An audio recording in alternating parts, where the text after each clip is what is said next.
Lord, I pray for little Freddie. Take him into your arms, Lord. Do not punish him for my stupidity. And I ask too that you do not punish my sister Florence, for she has done no wrong. Have mercy on me, Lord. I ought to have seen that little Freddie didn't come to any harm.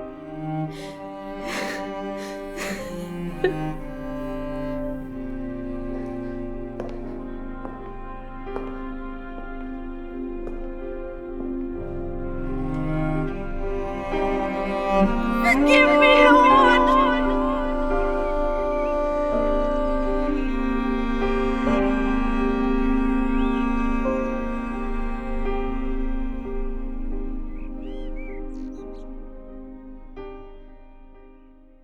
I was walking Alice and her sister Harriet home, a little away from that place.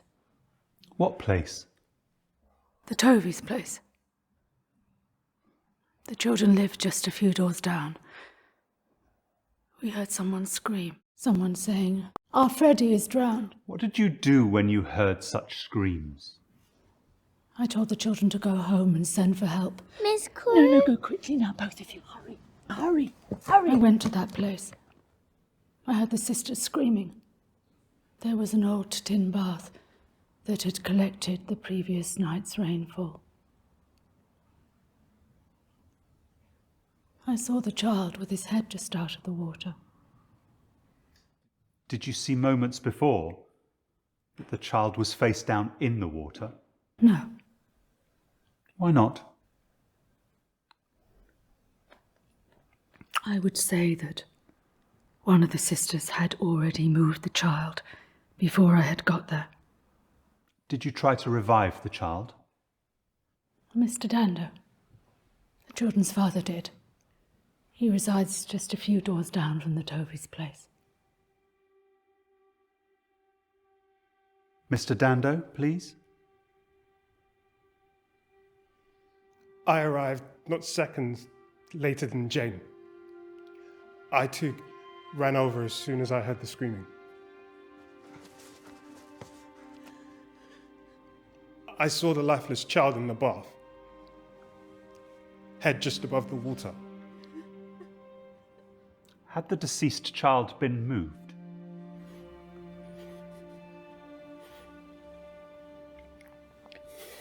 Yes.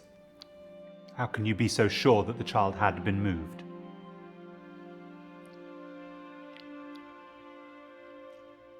Because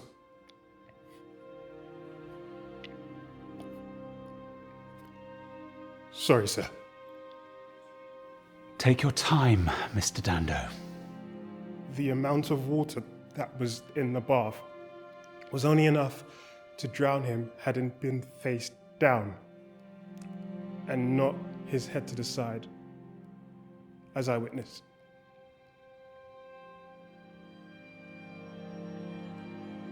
Can I go?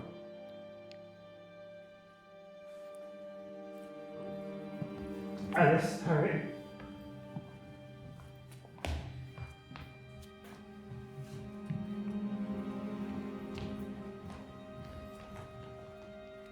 The facts are that the tin bath in question was in the garden outside of the house. It was left outside the previous night and had filled a few inches deep with rainwater. I asked the jury to consider how long it would have taken for the deceased child to drown. And as you ponder that question, I would like to ask the mother of the child some questions. Mrs. Florence Brown, please, if you would.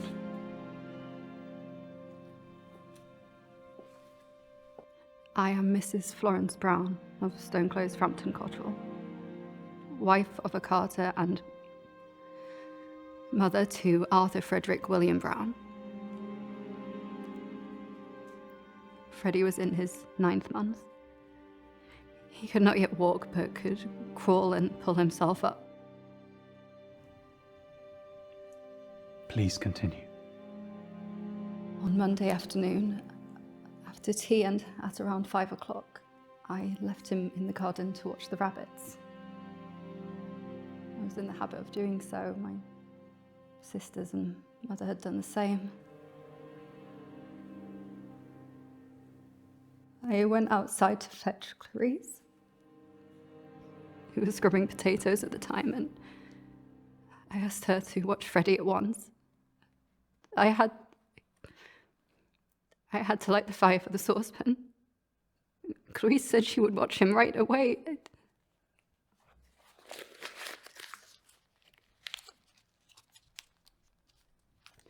I was only so close. If I hadn't have left it.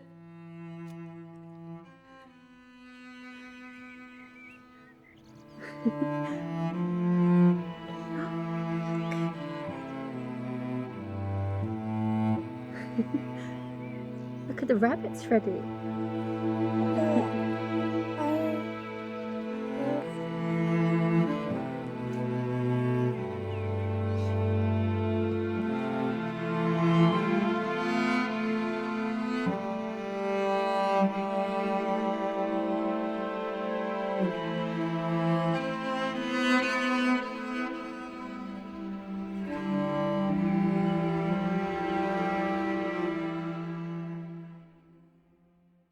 Miss Clarice Tovey, sister of Mrs. Florence Brown, I think we need answers from you to explain a few inconsistencies, one might say.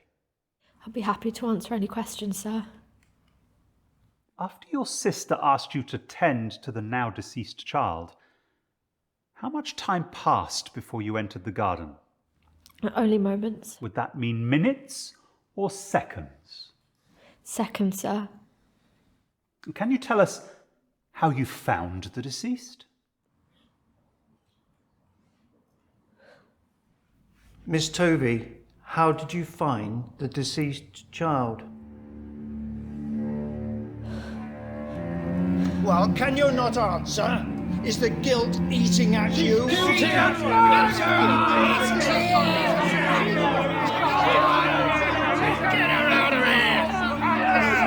She is a murderer! Lock her away! Get her out! Disgusting! Miss Tovey! The foreman's question, Miss Tovey. How did you find the deceased child? I went out into the garden where I was told that Freddie was sitting watching the rabbits. I couldn't see him. It's only a small garden. But then I spotted his slippers in the tin bath floating on top of the water. And did you instantly think that upon seeing the child's slippers that he might be under the water? Well, I couldn't see Freddie clearly in the water. It was only when I went in to retrieve the slippers that I felt his legs. And did you pull the child out of the water? I did not. Why not? I went in to grab the child and I caught hold of his dress. Why did you not pull the child out of the bath? He felt floppy. Again, I ask you, Miss Tovey, and I ask you in front of the jury and witnesses, why did you not pull the child from the water?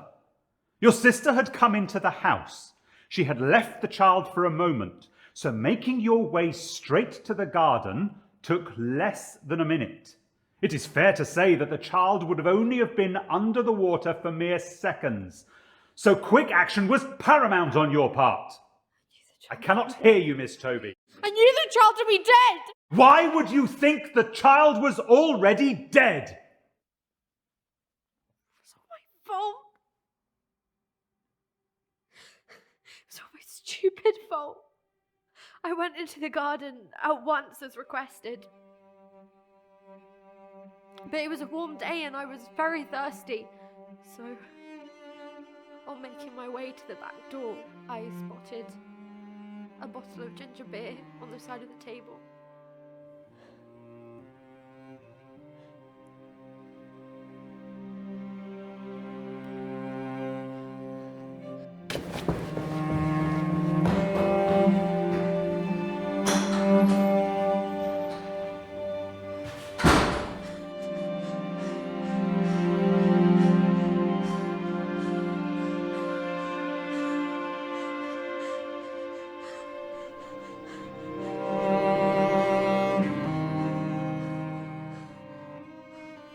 Clarice, my darling, finish those in a moment. I need you to keep an eye on Freddie. Where is he? Watching the rabbits. He adores them. I'll go and watch him at once. Good. I need to light a fire for the saucepan.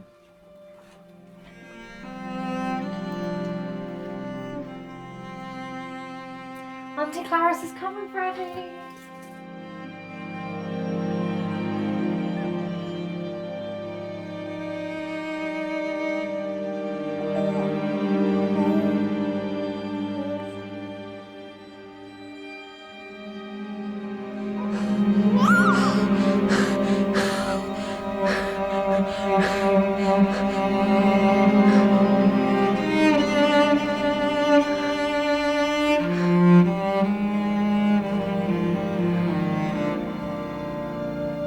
Clarice is coming, Freddie.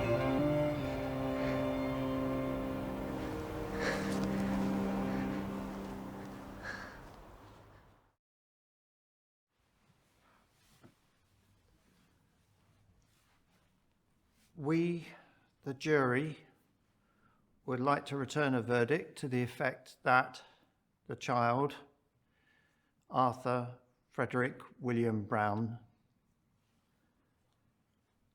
accidentally drowned by falling into a tin bath containing water.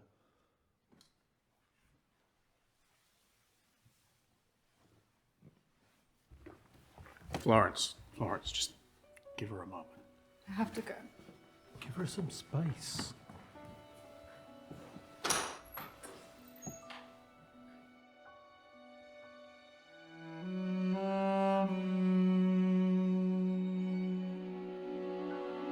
Is there anything you'd like to add, Mr. Foreman? Yes, indeed there is.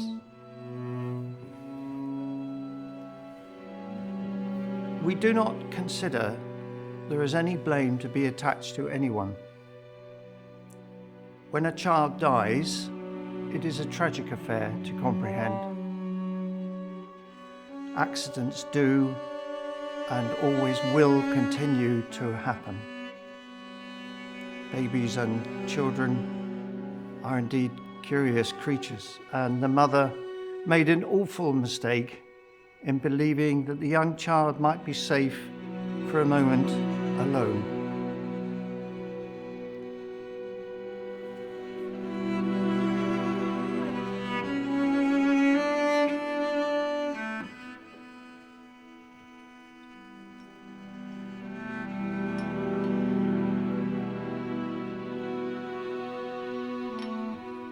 Auntie Clarice is coming, Freddie. Oh, Freddie is drowned! Such is the remorse of both sisters and the whole family since this sad singular death occurred. We do not offer anything except compassion and our deepest condolences.